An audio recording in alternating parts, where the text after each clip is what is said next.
10월 12일 새벽 기도회에 오신 여러분을 환영하고 축복합니다.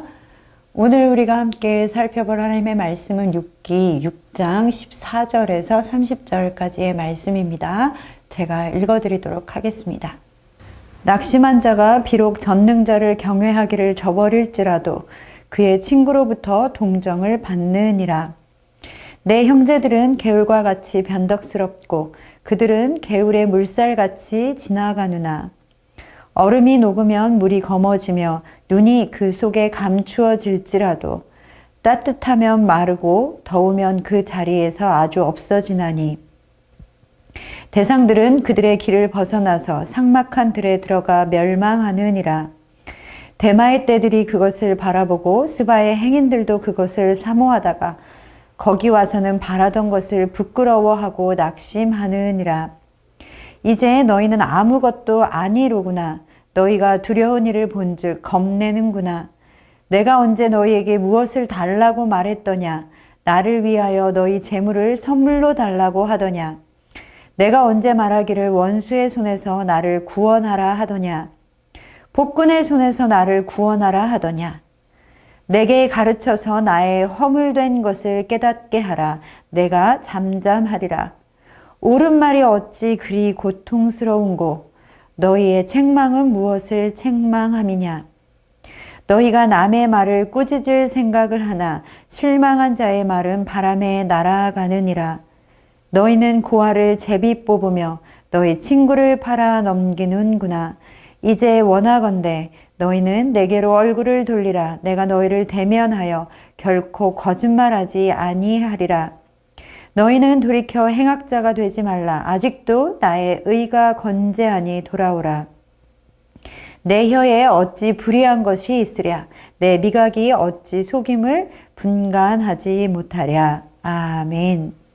오늘 본문 14절은 세상의 이치도 이런데 라고 이야기하며 자신은 그렇지 못하다라고 자신의 신세를 욥이 한탄하고 있습니다.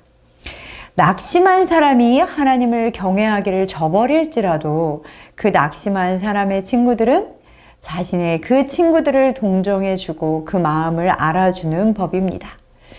그래서 그 낙심한 마음이 친구들을 통해서 위로를 받기도 하죠. 그래서 사람들은 낙심될 때에 친구들을 찾고 자신의 이야기를 들어줄 사람을 찾습니다. 그럴 때 친구는 어떤 금보다 어떤 귀한 것보다 소중한 존재입니다. 그런데 21절의 욥은 친구들에게 너희는 이제 내게 아무것도 아니다 라고 말하고 있습니다. 더 이상 그 친구들은 욥에게 친구가 아니었습니다. 우리에게 친구라는 존재는 어떤 존재입니까?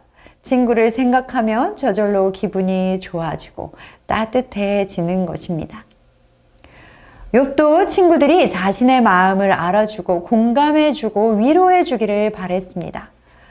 친구들이라면 당연히 자신의 마음을 알아줄 것이라고 생각했을 것입니다.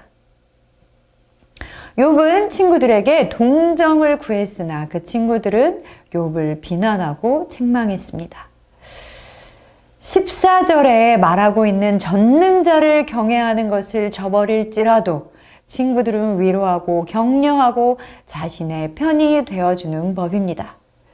그러나 욥의 친구들은 그렇지 못했습니다. 오히려 친구들은 비난과 책망으로 내가 모르는 사람들의 비난과 책망보다 친구들의 책망과 비난은 아마도 훨씬 더 가슴이 아팠을 것입니다. 그 상황이 얼마나 가슴이 아팠다라면 너희들은 내게 아무것도 아니다 라고 말할 뿐 아니라 27절에는 너희는 고아를 제비 뽑으며 너희 친구를 팔아 넘기는구나 라고 고백하고 있습니다. 고아처럼 의지할 곳 하나 없는 자신을 이제는 끝까지 몰아붙여 팔아 넘기는 것처럼 느꼈다라는 것입니다. 욥은 지금 당한 일이 너무나 고통스러워 그저 친구들의 위로가 필요했는데 친구들은 그런 욥을 오히려 밀어 넘어뜨리는 격이 되었습니다. 욥 스스로도 친구들에게 이야기하고 있습니다. 22절과 23절에는 이렇게 이야기하고 있습니다. 내가 언제 너희에게 무엇을 달라고 말했더냐? 나를 위하여 너희의 재물을 선물로 달라고 하더냐? 내가 언제 말하기를 원수의 손에서 나를 구원하라 하더냐? 폭군의 손에서 나를 구원하라 하더냐? 언제 욥이 친구들에게 돈을 달라고 이야기했습니까? 아니면 가축을 다시 되찾아 달라고 했습니까? 자신의 원수를 갚아달라고 하지도 않았습니다. 이 상황에서 나를 구원해 달라고 하지도 않았습니다. 욥이 자신의 친구들에게 원한 것은 바로 그저 욥의 마음을 알아주고 동정해주고 위로해주는 것이었습니다. 우리는 누구의 문제를 볼 때 비판하고 분석하고 판단하기에 빠릅니다. 그러나 고통당하는 사람에게 필요한 것은 분석과 판단과 그리고 너의 죄 때문이라는 말이 아니라 하나님의 은혜가 함께 있을 것이야 라고 위로해주는 말과 그 마음입니다. 에베소서 4장 32절의 말씀에는 서로 친절하게 하며 불쌍히 여기며 서로 용서하기를 하나님이 그리스도 안에서 너희를 용서하심과 같이 하라 라고 말씀하셨습니다. 예수님께서는 우리가 어떠하더라도 심지어는 죽음으로 밖에는 대신할 수 없는 죄인임에도 불구하고 우리를 용서하시고 용납하셨습니다. 예수님께서 우리를 향하여 긍휼함과 무조건적인 자비하심을 베풀어 주신 것과 같이 우리는 서로를 친절하게 여기고 불쌍히 여기고 서로를 용납하고 용서해야 하는 것입니다. 왜냐? 하나님께서는 우리를 예수 그리스도 안에서 서로 한 지체가 되게 하셨기 때문입니다. 우리는 이제 예수 그리스도 안에서 한 몸 된 사람들입니다. 그렇기에 우리는 서로를 이해하고 함께 울고 함께 웃는 존재가 된 것입니다. 서로를 위해 울어주는 것이 아니라 다른 사람을 위해 웃어주는 것이 아닙니다. 우리는 이제 한 몸 된 존재입니다. 그렇기에 함께 울고 함께 웃는 것입니다. 욥의 친구들이 욥의 상황을 동정하지 못하고 친절하게 여기지 못하고 긍휼히 여기지 못했습니다. 분석하고 책망했습니다. 그리고 그 분석조차 옳은 분석도 아니었습니다. 우리는 어려움에 있는 친구들을 볼 때 가장 먼저 기억할 것이 있습니다. 우리는 한 몸이며 한 지체된 사람이라는 것을 기억해야 합니다. 그럴 때에 자연스럽게 우리는 그 지체의 상황을 책망하고 분석하는 것이 아니라 이해하고 동정할 수 있게 되는 것입니다. 우리에게 하나님께서 원하시는 것은 바로 마음을 같이 하고 따뜻하게 위로하며 고통을 동감하는 것입니다. 그러나 우리는 또 한 가지 기억해야 할 것이 있습니다. 우리가 고통을 당하는 지체를 보았을 때는 위로하고 동정하며 함께 해야 하지만 우리가 고통 가운데 있는 상황이 됐을 때에도 기억해야 할 것이 있습니다. 그것은 사람은 사람에게서 완전한 위로를 얻을 수는 없다라는 것입니다. 사람으로부터 완벽한 위로를 기대하지 마십시오. 사람은 그런 위로를 줄 수 있는 존재가 아닙니다. 우리는 한 몸 된 지체들이 어려움으로 힘들어할 때 비판하기에 빠르기도 하지만 또한 어떤 경우에는 그 어려움을 도와주고 싶어 합니다. 그리고 만약 어려움을 당할 때 도움을 주지 못하게 되면 아무것도 해주지 못하는 자신이 무력하게 느껴지기도 합니다. 그러나 이때도 우리가 기억할 것이 있습니다. 우리가 정말 해야 할 것은 같이 있어주고 위로해주고 하나님을 바라보게 하는 것입니다. 사람은 하나님이 주실 수 있는 위로나 문제 해결을 줄 수는 없기 때문입니다. 오직 예수 그리스도만이 우리에게 위로를 주실 수 있는 분이십니다. 히브리서 4장 16절은 그러므로 우리는 긍휼하심을 받고 때를 따라 돕는 은혜를 얻기 위하여 은혜의 보좌 앞에 나아오라 라고 말씀하고 있습니다. 우리가 긍휼하심을 얻을 수 있는 분, 은혜를 얻을 수 있는 분은 바로 예수 그리스도 한 분밖에는 없는 것입니다. 오직 주님의 은혜와 위로를 구하시는 여러분 되시기를 소망합니다.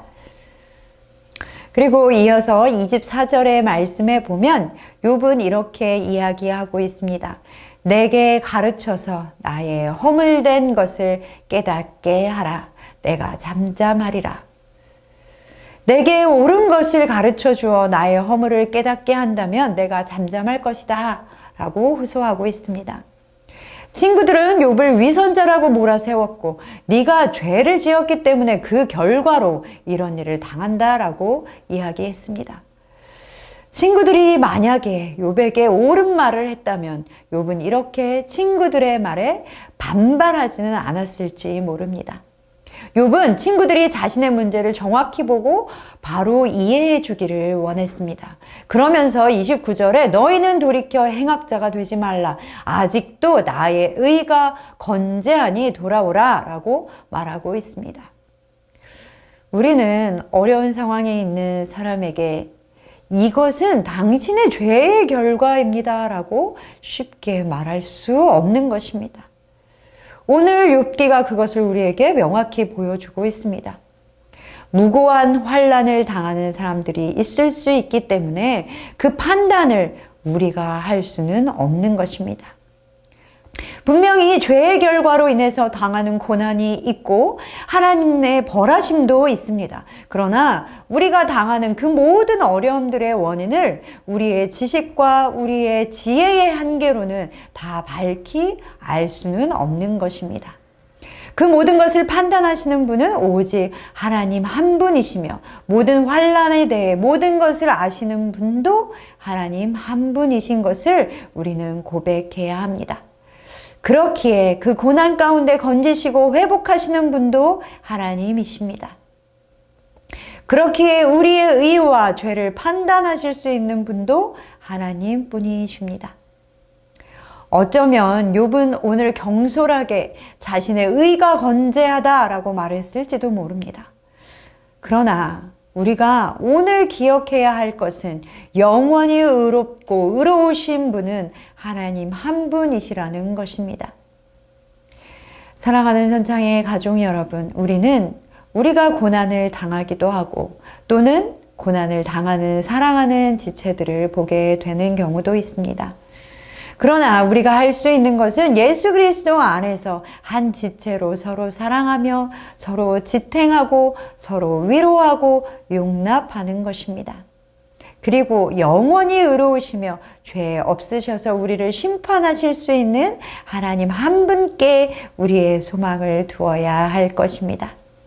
우리의 가장 좋은 친구 되시며 변함없는 친구 되어주시는 하나님과 늘 동행하시는 삶을 살아가시기를 소망합니다. 예수님은 우리의 좋은 친구이십니다.